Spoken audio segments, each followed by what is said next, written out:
ابرز احداث الاهلي السنه دي حدث عادي جدا، الاهلي خد الدوري. تعال نشوف هو بيستلم درع الدوري. ايه يا جماعه ده؟ لا ده تقريبا واحد مراته قالت له خد معاك كيس الزباله وانت نازل. ايه؟ ده درع الدوري المصري؟ لا حول الله يا ربي، هم طلبوه من بقاله ولا ايه؟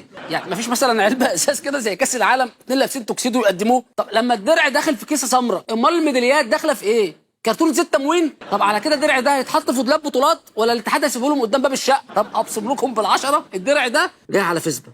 بس فعلا الكيس ده اكتر حاجه بتعبر عن الكوره في مصر، واللي بيعبر اكتر عن المنظومه في مصر موقف حسين الشحات الغير اخلاقي لما اعتدى على لاعب نادي بيراميدز الشيبي بالشكل ده. بالنسبه لي منظر درع الدوري في كيس الزباله كان اهون بكتير من المنظر ده، ومن الزباله اكتر اللي هتشوفوها على قناه الحدث بعد ماتش الاهلي وبيراميدز. فكره ان لاعب بحجم ونجوميه حسين الشحات انه يروح ويدي واحد بالقلم، برضه ده شيء مرفوض تماما، ولا انه يستفز. تضحك على ايه؟ بس القلم مكيف. طريقه القلم وطريقه ايد حسين.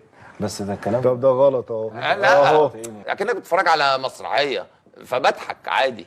القلم مكيفني. وانا لو موجود في الملعب اعمل كده، وكل لعيبه الاهلي هتعمل كده. ولو ما سكتش انت كمان هم يضربك على الهوا ونقلبها بقى مسرحيه. استهدى بالله يا كابتن ايه وتعمل كده ايه؟ بس استنى خد مطوه عشان تعلم عليه صح. اخطفوه في اتوبيس لعيبه الاهلي واطلبوا فيه فديه. ده نادي بيراميدز معاه فلوس قد كده. لا كده يبقى عداك العيب في روحك الرياضيه بصراحه. القلم مكيفني. بس للاسف القلم بيخلص بسرعه. كان نفسي يبقى كده ليه وقت، نفس مسرحيه ريا وسكينه. بص ده من اكتر الحاجات اللي بتغسلني من جوه لما اشوف حد بيتضرب بالقلم.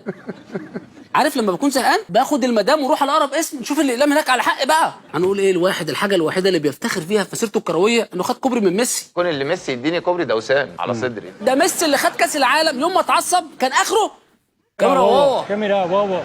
انت بقى تاريخك ايه عشان تفتخر بالقلم ده؟ شايفين يا جمهور غرايب وعجائب الرياضه في مصر؟ سب صالح سليم عقوبته وقف 12 ماتش، لكن سب الدين عقوبته ماتشين بس. المفروض حد يفهم الناس ديت ان اللاعب المغربي ده يعني بعيد عن الكوره ده ضيف عندك، واجب تتعامل معاه بشكل كويس عشان علاقتك حتى بالمغرب يا اخي. موقف زي ده ممكن يتسبب في تعصب بين البلدين. طب اضحكوا اكتر، الاهلي قدم شكوى لاتحاد الكوره ضد الشيبي، اكيد بيشتكي ان القلم ما طلقعش.